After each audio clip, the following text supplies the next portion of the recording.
Subscribe to our YouTube channel and press the bell icon to get the latest updates.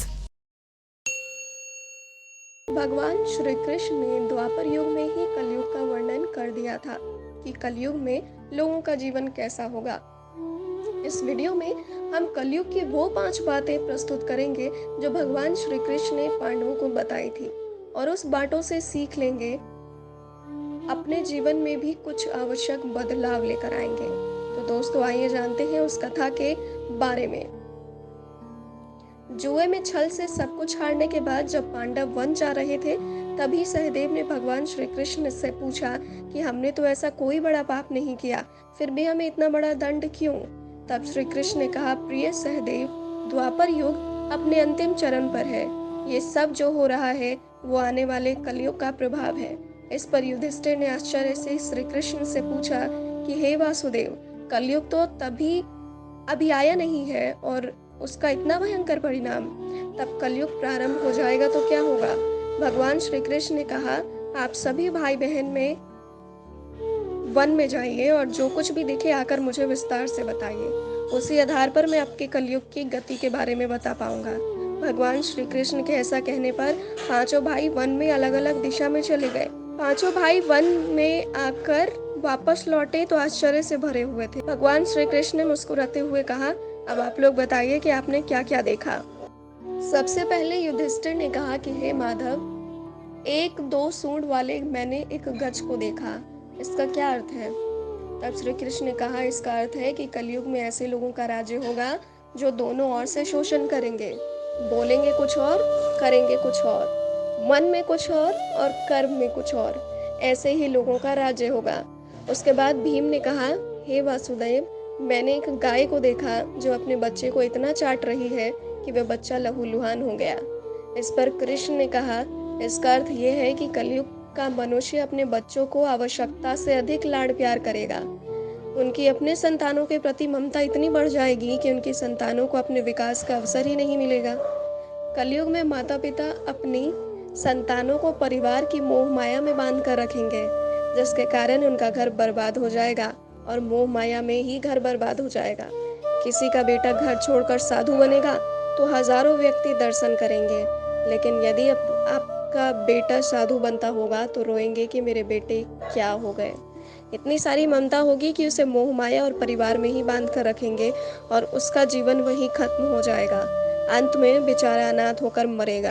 Arjun ने कहा कि हे माधव, मैंने जो देखा वो तो इससे भी कहीं अधिक आश्चर्यजनक था।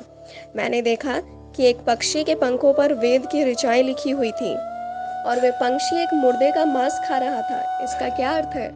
इस पर भगवान श्री कृष्ण ने मुस्कुराते हुए कहा कि कलयुग में ऐसे लोग होंगे जो बड़े ज्ञानी और ध्यानी कहलाएंगे। वे ज्ञान की चर्चा तो करेंगे, लेकिन उनके आचरण राक्षसी होंगे। बड़े पंडित और विद्वान कहलाएंगे, लेकिन वो यही देखते रहेंगे कि कौन सा मनुष्य मरे और हमारे नाम से संपत्ति हो जाए। चाहे कितने भी बड़े लोग होंगे, लेकिन उनकी दृष्टि दूसरे के धन और पद के ऊपर ही रहेगी। सत्पुरुष तो बहुत ही कम होंगे। नकुल ने कहा, भैया, मैंने देखा कि एक भारी चट्टान पर्वत से गिरी और बड़े से बड़े वृक्ष भी उसे रोक नहीं पाए, लेकिन एक अत्यंत छोटे से पौधे का स्पर्श होते ही वह चट्टान स्थिर हो गई। इसका अर्थ बताते हुए भगवान श्री कृष्ण ने कहा, प्रिय नकुल, कलयुग में मनुष्य की बुद्धि छिन्न हो जाएगी और उसका जीवन पतन हो जाएगा और उस पतन को धन और बड़े बड़े सत्तारूपी वृक्ष रोकने में सक्षम नहीं होंगे, लेकिन हरि नाम के एक छोटे से पौधे से मनुष्य जीवन का पतन होना रुक जाएगा। अंततः कलयुग में हरि नाम ही मोक्ष का एकमात्र मार्ग होगा। अंत में सहदेव ने कहा, हे मधुसूदन, मैंने देखा कि 6-7 कुएं थे और आसपास के कुओं में पानी है, लेकिन बीच का कुआं खाली है।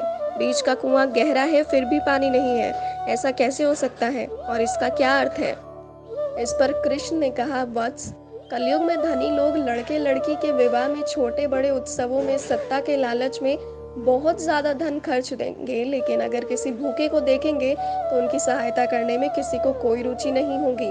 उनका अपना ही सगा भूख से मर जाएगा और वह देखते रहेंगे। दूसरी ओर मौज मस्ती, मदिरा पान, मांस भक्षण, सुंदरता और व्यसन में पैसे उड़ा देंगे, लेकिन किसी के तो आंसू पोंछने में उनकी रुचि नहीं होगी।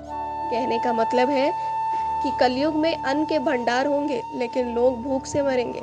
लेकिन जो लोग ऐसी आदतों से दूर रहेंगे उस पर कलयुग का नहीं बल्कि परमात्मा का प्रभाव होगा।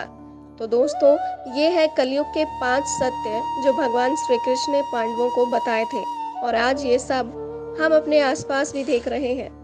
ये सभी बातों को अपने जीवन से जोड़कर देखें तो आप पाएंगे कि कलयुग के प्रभाव से सारे अवगुण हमारे अंदर हैं। लेकिन इस कहानी के माध्यम से कुछ सीख लेकर हमें अपने जीवन में आवश्यक बदलाव लाने चाहिए ताकि हमारे जीवन में कलयुग का नहीं बल्कि परमात्मा का प्रभाव हो। अगर आपको हमारी ये वीडियो अच्छी लगे तो लाइक, कमेंट और शेयर करना ना भूलें। Subscribe to our YouTube channel and press the bell icon to get the latest updates.